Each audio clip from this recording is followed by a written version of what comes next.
അപ്പൊ രാഷ്ട്രീയം ഒരു അഴുക്കായി മാറിയിരിക്കുന്ന ഒരു സാഹചര്യത്തിലാണ് നമ്മൾ ഇപ്പോൾ ഇവിടെ കൂടുകയും ഒരു ഹരിതമാനസ സംഗമത്തിന് നമ്മൾ തയ്യാറാവുകയും ഒക്കെ ചെയ്തിട്ടുള്ളത്. നമുക്കൊരു കാര്യം വളരെ തീർച്ചയാണ്. കാരണം ഈ നമ്മളെങ്കിലും ഇത് കൂടിച്ചേർന്നു എന്നുള്ളതിന് ഒരു ഒരു സാങ്കത്യം വേണമല്ലോ. അതിനർത്ഥം എന്ന് വെച്ച് കഴിഞ്ഞാൽ എവിടേക്കെയോ പതുങ്ങിയും പാത്തും ഒളിച്ചും ചിതറിയും ഒറ്റപ്പെട്ടും കഴിയുന്ന പ്രകൃതി മാനസർ ഇനിയും ഉണ്ട് എന്നുള്ളതാണ്. അപ്പൊ അതുകൊണ്ട് നമുക്ക് വീണ്ടും കൂടിച്ചേരാനും വീണ്ടും പ്രവർത്തിക്കാനുള്ള സാഹചര്യം ഉണ്ട്. പക്ഷെ ഇതുകൊണ്ട് രാഷ്ട്രീയമായിട്ടോ ഒരു ഗ്രീൻ പാർട്ടി ആയിട്ടോ വികസിക്കുന്നില്ല എന്നുള്ളത് ചിന്തിച്ചു കഴിഞ്ഞാൽ നമുക്കറിയാം ഈ നിലവിലുള്ള രാഷ്ട്രീയ ഭിന്നതകളും രാഷ്ട്രീയം എന്ത് എന്നുള്ളതിന്റെ നമ്മുടെ സങ്കല്പങ്ങളും ഒക്കെ തെറ്റിക്കിടക്കുന്നത് കൊണ്ടാണ്. ഹരിത രാഷ്ട്രീയത്തിന് ഒരു പക്ഷേ വ്യത്യസ്തമായ ഒരു കാഴ്ചപ്പാടായിരിക്കും പറയാനുണ്ടാവുക.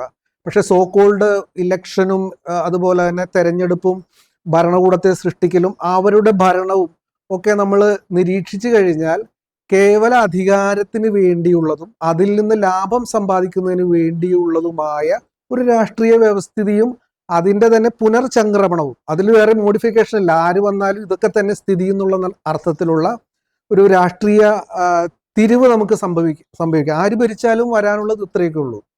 അതായത് ഒരു പുതുമയോ ഒരു പുതിയ വികാസമോ പുതിയൊരു വീക്ഷണമോ ഉണ്ടാവുന്നില്ല. പ്രത്യേകിച്ച് പരിസ്ഥിതി വിഷയങ്ങൾക്ക് വളരെ ചുരുങ്ങിയ, നേരത്തെ പറഞ്ഞ പോലെ പടവലങ്ങ വളരുന്നത് പോലെ താഴേക്ക് വളരുന്ന ഒരു അവസ്ഥയാണ് ഉണ്ടായിട്ടുള്ളത്.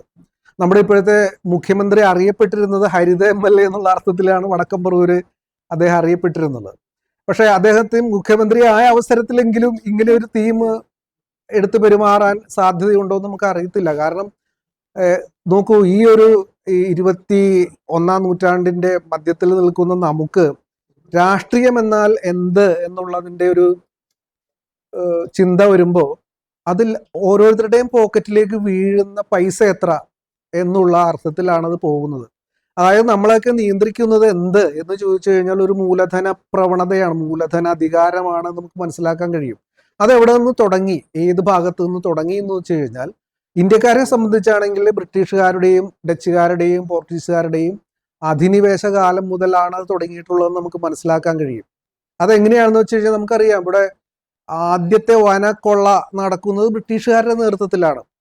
ഏറ്റവും എവിഡന്റ് ആയിട്ടുള്ള മൂന്നാർ പ്രദേശങ്ങളും ചാലക്കുടിയിലുള്ള വനാന്തരങ്ങളും ഒക്കെ ആയിരിക്കാം. അവിടുത്തെ ട്രാമിനെ പറ്റിയൊക്കെ അറിയാലോ. അത് ട്രാം എന്ന് പറഞ്ഞു കഴിഞ്ഞാൽ ഈ പറഞ്ഞ പോലെ തേയില കടത്താനും മരം വെട്ടി കടത്താനും ഒക്കെ ഉള്ള ഒരു ഉപാധി, ഒരു ട്രാക്കായിട്ടാണ് ഈ ട്രാം ഒക്കെ ഉപയോഗിച്ചിട്ടുള്ളത്.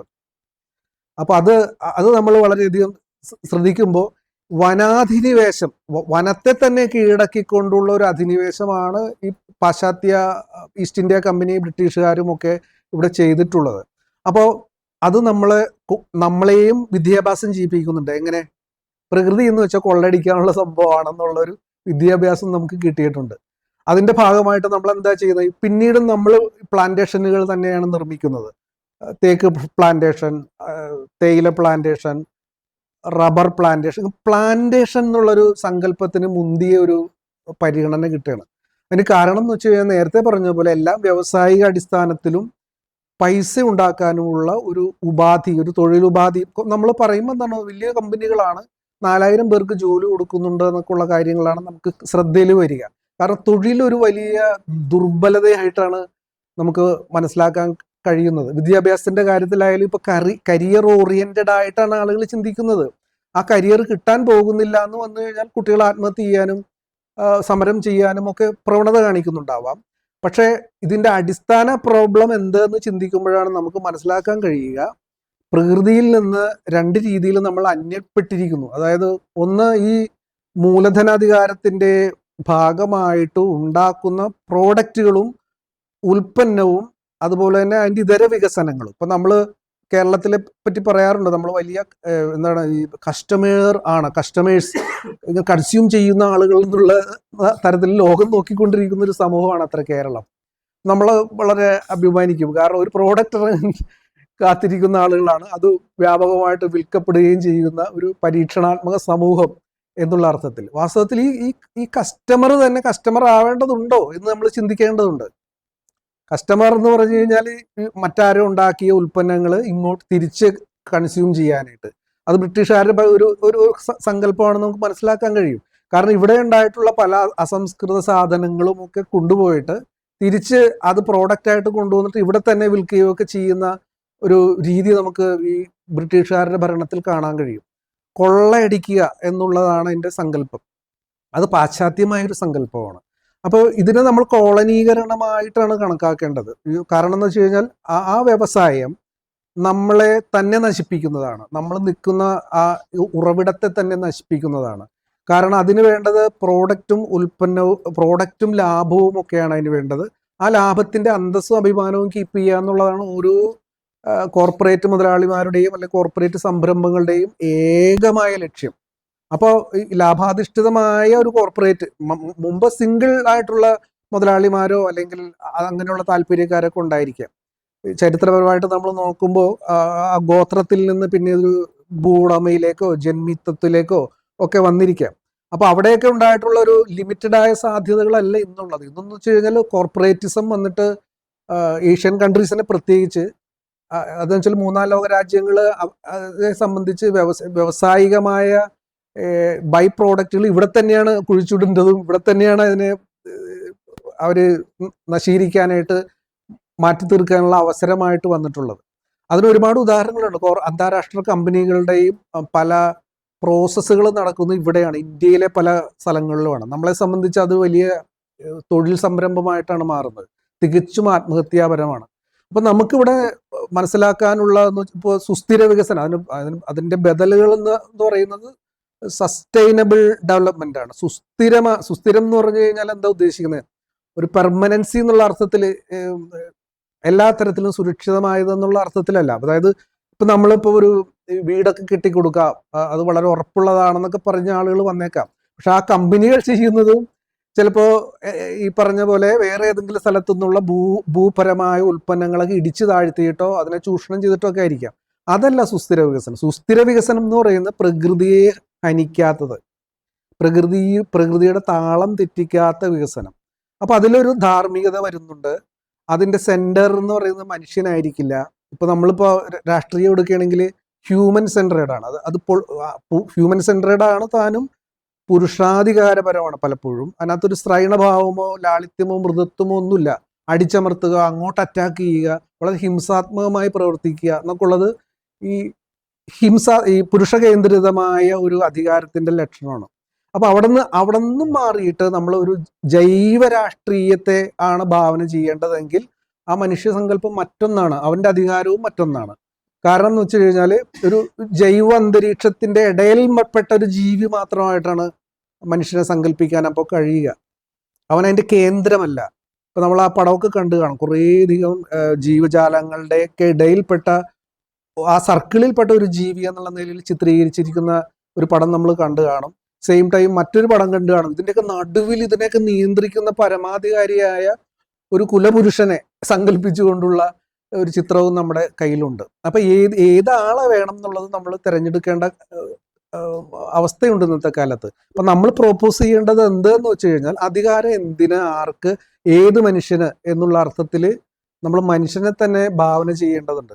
അപ്പോഴാണ് ഈ നമ്മൾ പറഞ്ഞ പോലെ ചുറ്റുപാടിന്റെ സാഹോദര്യം നിറഞ്ഞ ഒരു ധാർമ്മികതയ്ക്കുള്ളിൽ കിടക്കുന്ന ഒരു ജീവിയുടെ വൃത്തത്തിൽപ്പെട്ട ഒരു ജീവിയാണ് നമ്മൾ എന്നുള്ള ഒരു രാഷ്ട്രീയത്തെ നമ്മൾ പ്രൊപ്പോസ് ചെയ്യേണ്ടത്.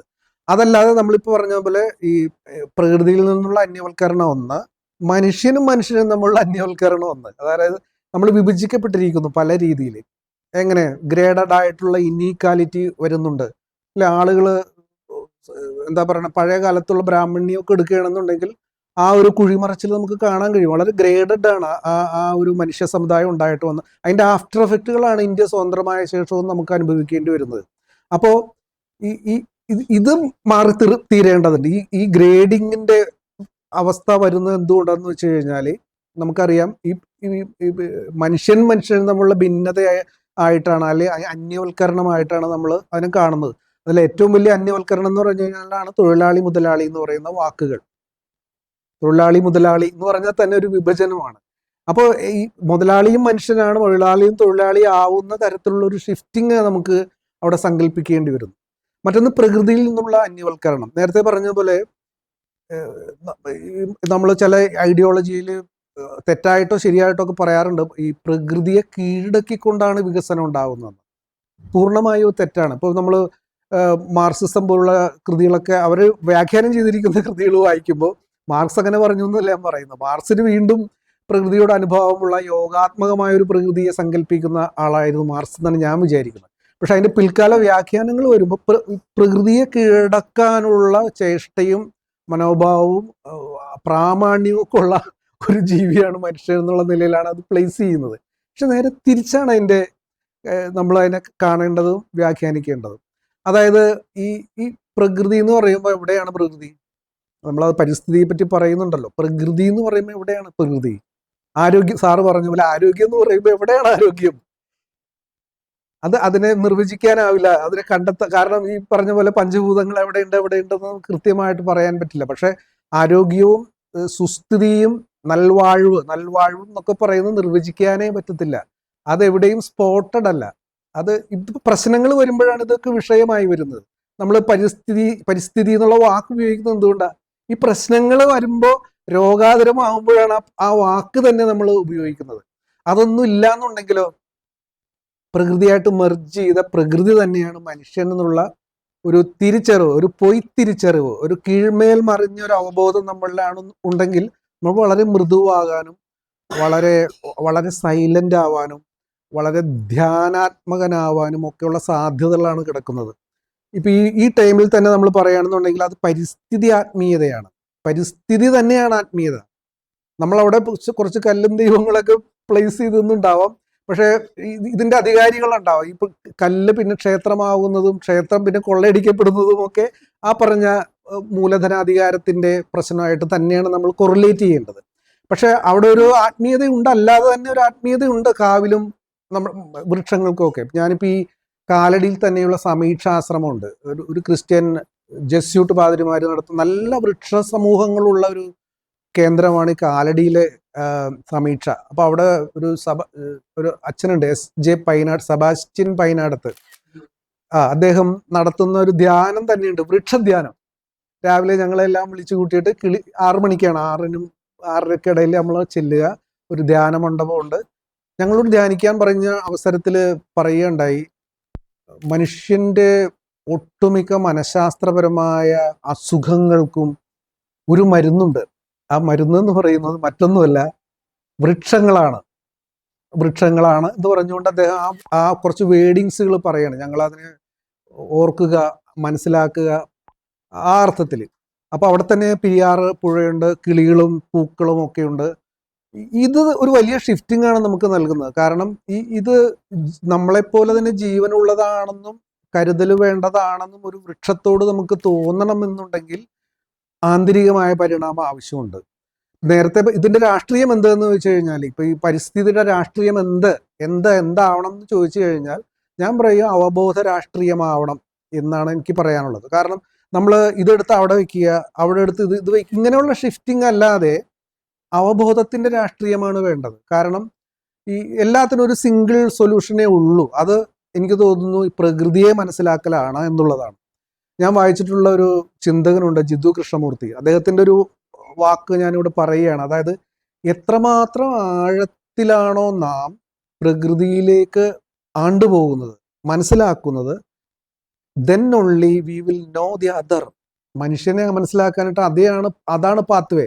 അല്ലാതെ നമ്മൾ നടത്തുന്ന ഈ എല്ലാ വർത്തമാനങ്ങളും ഡിസ്കഷനായിട്ട് ചുരുങ്ങുകയോ വാദങ്ങളായിട്ട് മുറുകയോ അകലുകയോ ഒക്കെ ചെയ്യുന്ന ഒരു അവസ്ഥയിലായിരിക്കും സംഭവിക്കുക.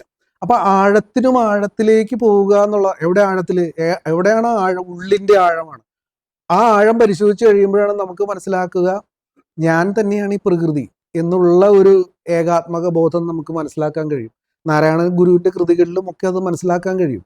അദ്ദേഹത്തിന്റെ ആ ഒരു ദൈവദശകം എന്നുള്ള കൃതിയിൽ പറയുന്ന ഒരു കാര്യമുണ്ട്, നീയല്ലോ സൃഷ്ടിയും സൃഷ്ടാവായതും സൃഷ്ടിജാലവും സൃഷ്ടിക്കുള്ള സാമഗ്രിയായതും. അപ്പോൾ അതിൻ്റെ ഉള്ളിൽ സൃഷ്ടി എന്ന് പറയുന്നത് നമ്മൾ ദൈവത്തിനെയാണ് പ്ലേസ് ചെയ്തിരിക്കുന്നത്. പക്ഷെ ആരാണ് ദൈവം എന്ന് വെച്ച് കഴിഞ്ഞാൽ അതിൻ്റെ ഉള്ളിലുണ്ട്, നാം തന്നെയാണ് ദൈവമായിട്ട് വന്നിട്ടുള്ളത്. അപ്പൊ അത്രയ്ക്കും ഏകാത്മക സ്വരൂപമായിട്ടാണ് നമ്മൾ ഈ വിഷയത്തെ കാണേണ്ടത് അത് ബോധിക്കലാണ് രാഷ്ട്രീയം, അവബോധത്തിന്റെ രാഷ്ട്രീയം. നാരായണ ഗുരു ആ ദൈവദശത്തിൽ പറയുന്നത് ആഴണം വാഴണം നിത്യം വാഴണം വാഴണം സുഖം. എവിടെ ആഴണം? ഈ പ്രകൃതിയിൽ ആഴുന്തോറും മാത്രമേ നമുക്ക് ഇതുമായുള്ള സാകല്യ ബോധം, ഒരു സമഗ്ര ബോധവും ഒരു സുസ്ഥിതിയും, ആഴുക ആഴുക വാഴുക, വാഴുക മീൻസ് സുസ്ഥിതിയിലാവുക. ആയുർവേദത്തിന്റെ ദർശനം തന്നെ ആ സുസ്ഥിതിയാണ്, യോഗാത്മകതയാണ്. അതിൽ നമുക്ക് ഒന്നിനെയും വേറിട്ടതായി കാണാൻ കഴിയില്ല. ഒപ്പം തന്നെ ഒരു പുല്ലിനെ പോലും നമ്മൾ കേടുവരുത്തില്ല. വളരെ ആദരവോട് കൂടിയിട്ടായിരിക്കും ഒരുപക്ഷെ ഒരു പുൽക്കൊടിയെ പോലും നമ്മൾ കാണുക എന്ന് പറയുന്നത്. അപ്പൊ ഇങ്ങനത്തെ ദർശനമുണ്ട്. ഇനി തൊഴിലിനെ സംബന്ധിച്ചും ഒരു ദർശനമുണ്ട്. അതായത് നാരായണ ഗുരു പറയുന്നുണ്ട്, ഒരുവന് നല്ലതും അപരനല്ലലും ചേർപ്പൊരു തൊഴിൽ ആത്മവിരോധിയാണത് ഓർത്തിടണം. ഇപ്പൊ ഈ കോർപ്പറേറ്റിസവും അവർ നൽകുന്ന തൊഴിലും എന്ന് പറയുന്ന ആത്മവിരോധിയായ തൊഴിലുകളാണ്. ഈ മാനസിക പ്രശ്നത്തിനും ദുരിതത്തിനും പിന്നീട് അതിന്റെ ബൈ പ്രോഡക്റ്റുകളായിട്ട് അതേ ദുരിതം തന്നെ വരുന്നതിനും ഹിംസ വരുന്നതിനും കാരണം എന്താണ്? അവനവന്റെ സ്വത്വത്തെ തിരിച്ചറിയുന്ന ഒരു തൊഴിലും ലഭിക്കുന്നില്ല എന്നുള്ളതാണ്. നമുക്ക് പണം മാത്രം മതി. അത് കയ്യിൽ പിടിച്ചിട്ട് വേറെ സാധനങ്ങൾ വാങ്ങിച്ചിട്ട് അതിനെ ഉപഭോഗിക്കുക. എന്താണ്, അയൽക്കാരൻ്റെ അസൂയയാണ് ഈ പ്രോഡക്റ്റ് എന്നുള്ള നിലയ്ക്ക് ഇതിനെ നമ്മൾ സ്വന്തമാക്കുക. നമ്മളൊരു അഭിമാനത്തിലേക്ക് വളരുക. ഇതൊക്കെയാണ് ഇന്നത്തെ മുതലാളിത്തവും കോർപ്പറേറ്റിസവും നമ്മളുടെ ഇന്നത്തെ രാഷ്ട്രീയവും നമുക്ക് പകരുന്ന ഒരു ജീവിതാനുഭവം. അതിൽ നിന്ന് വ്യത്യസ്തമായ ഒരു അനുഭവമുണ്ട്. അവനവന്റെ ആത്മസുഖം തന്നെയാണ് അപരന്റെ സുഖത്തിനായി വരേണ്ടത് എന്നുള്ളത് വരുമ്പോൾ തീർച്ചയായും അത് ഈ പറഞ്ഞ പോലെ പ്രകൃതിയെയും കൂടി ചേർത്തുകൊണ്ട് മാത്രമേ നമുക്ക് ആഴാനും വാഴാനും കഴിയുകയുള്ളൂ എന്നുള്ള ഒരു അവബോധ രാഷ്ട്രീയമാണ് നമ്മൾ എക്സ്ചേഞ്ച് ചെയ്യേണ്ടത്. അല്ലാതെ നമ്മൾ മറ്റു കാര്യങ്ങൾ വേണ്ടെന്ന് ഞാൻ പറയുന്നില്ല. ഫോർ എക്സാമ്പിൾ, നമ്മളിപ്പോൾ ഈ ഹരിത മാനിഫെസ്റ്റോ കണ്ടിരുന്നു, ഞാൻ വാട്സപ്പിൽ കണ്ടിരുന്നതിൽ ഒരുപാട് കാര്യങ്ങൾ പറയുന്നുണ്ട്. തീർച്ചയായിട്ടും അതൊക്കെ വേണ്ടത് തന്നെയാണ്. പക്ഷെ ഏറ്റവും പ്രാഥമികമായിട്ട് വേണ്ടത് ഈ പറഞ്ഞ പോലെ പ്രകൃതിയെ മനസ്സിലാക്കൽ, അതിലൂടെയുള്ള മനുഷ്യനെ മനസ്സിലാക്കൽ. എങ്കിൽ മാത്രമേ നമുക്ക് ഈ പറഞ്ഞ പോലെ ഈ തോട്ട് ഫോംസ് ഉണ്ട്, അധികാരമാണ് വലുത് എന്നുള്ള തോട്ട് ഫോംസിൽ ഇരിക്കുന്നുണ്ട്. ഇപ്പൊ നമ്മളിപ്പോ എന്തെടുത്താലും അധികാരപരമായിട്ട് മാറും. അത് ശ്രദ്ധിക്കേണ്ട ഒരു കാര്യമാണ്. ഇപ്പോൾ നമ്മളൊരു സ്റ്റെപ്പ് വെച്ച് കഴിഞ്ഞാൽ അത് സാകല്യമാണോ അധികാരമാണോ, നേരത്തെ പറഞ്ഞ പോലെ ഹ്യൂമൻ സെൻട്രിഡിറ്റിയുടെ ഭാഗമാണോ അല്ലെങ്കിൽ സാകല്യത്തിന്റെ ഭാഗമാണോ നൽവാഴ്വിന്റെ ഭാഗമാണോ എന്നുള്ളത് വളരെ കൃത്യമായിട്ട് നമ്മൾ തിരിച്ചറിഞ്ഞാൽ മാത്രമേ നമുക്ക് ഒരു ഗ്രീൻ പാർട്ടി എങ്കിൽ ഗ്രീൻ പാർട്ടി അതിനെ മുന്നോട്ട് കൊണ്ടുപോകാൻ ഇത്തരത്തിലുള്ള ആഴം നിറഞ്ഞൊരു രാഷ്ട്രീയ അവബോധം, ആ അവബോധം എന്ന് പറഞ്ഞു കഴിഞ്ഞാൽ പരിസ്ഥിതിയുടെ അവബോധം കൂടിയാണെന്നുള്ളത് നമുക്ക് നമ്മളുടെ ലേണിങ്ങിന്റെ ഭാഗമായിട്ട് നമുക്ക് വരും തലമുറകൾക്ക് കൊടുക്കാൻ കഴിയണം അതിൽ കൂടി. അപ്പൊ അതിനാവശ്യമായ എല്ലാ സ്ട്രാറ്റജിയും നമുക്ക് മുന്നോട്ട് വയ്ക്കാം.